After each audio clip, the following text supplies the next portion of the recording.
Слава Украине, привет всем от Полонского. Ребята, имеем новости довольно-таки интересные. И скажем так, в общем-то, да, позитивные.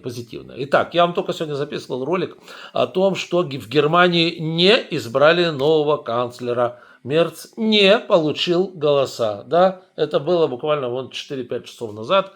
Ролик я записывал, и в моем голосе была печаль. Сейчас я говорю, что его уже избрали. Да, видите, они, в общем-то, я так понял, что они нашли довольно-таки быстро консенсус, порешали вот эти вот моменты неприятные, которые между ними там были, потому что получается, что за Мерца не проголосовала даже правящая коалиция, то есть, часть ее. То есть, что было очень странным. Видимо, на момент первого голосования утреннего они о чем-то не договорились. Позже узнаем о чем. Вот. Но к моменту второго голосования, кстати, говорили, что оно будет вообще через несколько дней, что завтра еще ничего не произойдет. Но, видимо, буквально в авральном темпе вопросы, как говорится, были утрясены. И со второго захода Мерц получил 325 голосов при необходимых 316. Все, вопрос снят.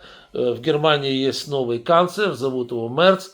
Вот, фамилия Мерц. Ну а Шольц, как говорится, это уже экс-канцлер. Он сегодня немножко был шокирован, поскольку вчера вечером Шольц попрощался с должностью, как это положено, по церемонии все, бла-бла-бла, ко-ко-ко. Утром встает, а за Мерца не проголосовали. Упс!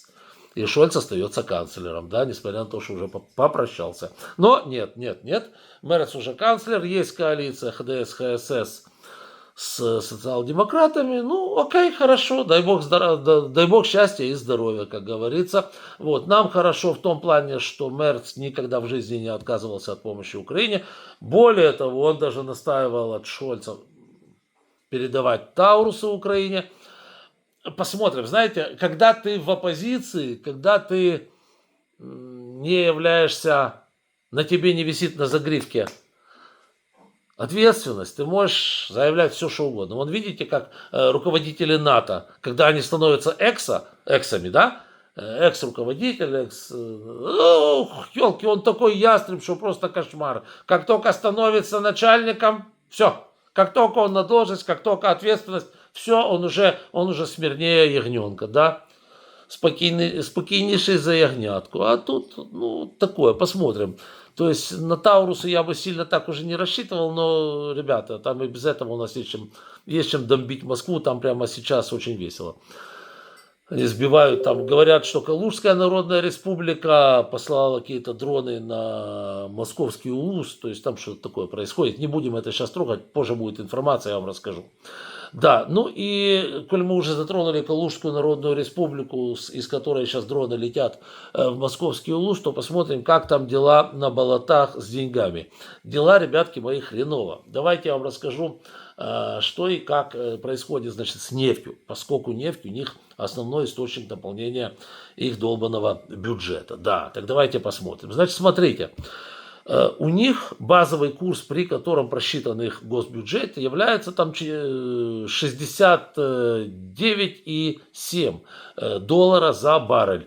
Но тут же надо еще учитывать, бюджет у них в чем просчитывается? Правильно, в фублях. Значит, это просчитано из курса 96,5 фублей. И они вот должны были получить, как говорится, 6726 фублей за баррель. О. А теперь поехали дальше. Когда они вот в этом году смогли выполнить этот бюджет?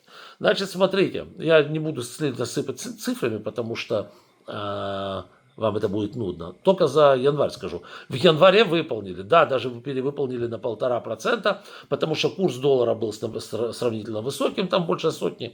Вот. Нефть была еще, при памяти уже ниже была, чем Юралс уже был ниже, чем им хотелось бы, они рассчитывали там почти 70, а он уже был 67,6, но за счет, скажем так, более высокого курса рубля, они где-то бюджет сделали плюс 1,5%. Вот только январь.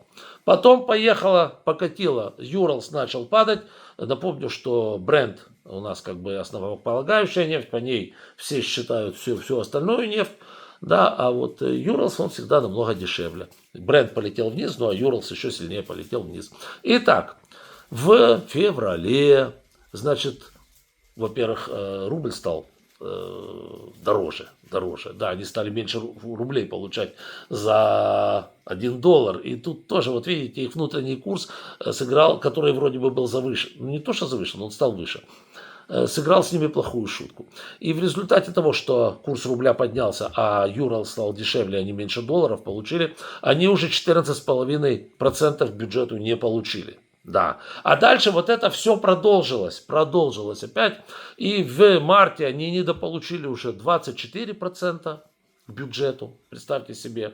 В апреле они получили на 32% ниже, чем рассчитывали в бюджет. Вот представьте себе, это гигантские цифры, это надо что-то сокращать. То есть в марте недобор 24%, в апреле 32%, а первые дни мая по тому вот курсу и по тем стоимостям юрлса, которые есть на сегодняшний день, ориентировочно они недополучат где-то в районе 41% от того, что рассчитывали. Да, ребята, вот так вот. Скажем так, это только чисто финансовая часть мармезонского балета. Есть еще, кроме финансовой части, есть еще и часть, чисто физическая часть. У них 3% скважин закрывается, то есть у них скважин становится меньше. В силу того, что нужно для того, чтобы поддержать вот эти жизнеспособность и добычу на этих скважинах, нужно дорогое оборудование. На России его не делают. Это нужно покупать только на Западе. А там санкции. Это же не, знаете, это же не мелочь какая-то там провести как-то что-то, какие-то радиодетали. Это один калинкор. А вот, или микросхемы какие-то провести. Но это мелочь, да? Это оборудование, которое везется пароходами, заводами и так далее. Хрен ты его провезешь. Вот и все.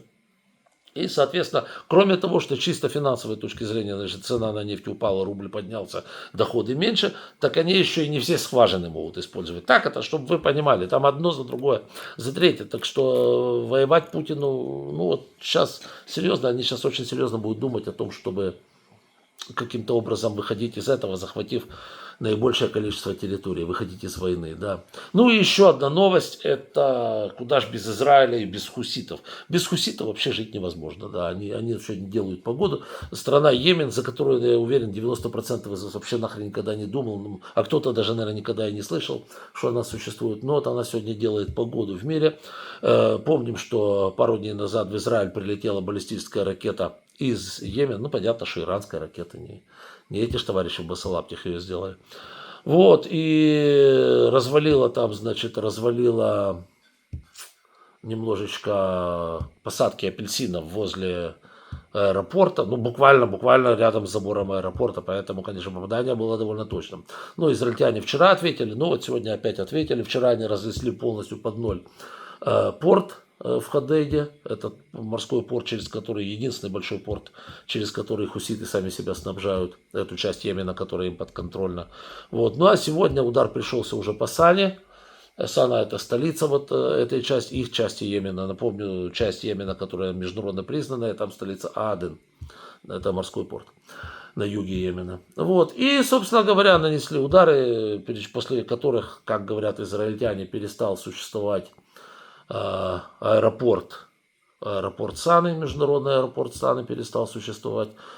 Также были уничтожены все военные и гражданские самолеты, которые находились в аэропорту полностью. То есть те по аэропорту пульнули, ну и эти в ответ, как говорится, то же самое сделали. Вот, значит, уничтожен полностью аэропорт, самолеты, запасы топлива. Там сейчас такой дым над Саной стоит. Как это выглядит внизу, в описании к данному ролику можно посмотреть. Действительно, дымовуха там в стиле Греты Тунберг. Она будет очень недовольна, кстати.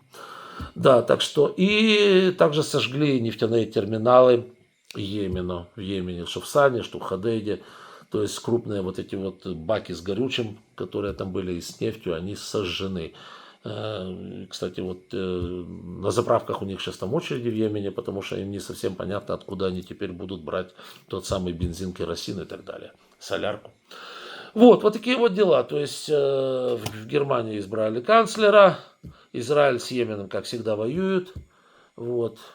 Ну а Россия вообще гоплык будет.